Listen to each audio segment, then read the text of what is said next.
श्रियकान्ताय कल्याणनिधये निधयेत्तिनां श्रीवेङ्कटनिवासाय श्रीनिवासाय मङ्गलम्।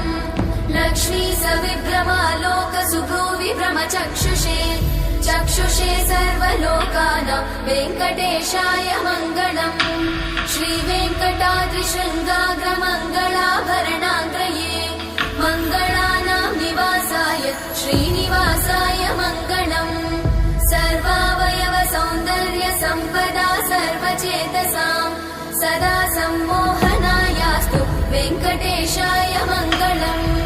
नित्याय निरवध्याय सत्यानन्दचिदात्मने सर्वान्तरात्मने श्रीमद् वेङ्कटेशाय मङ्गलम्।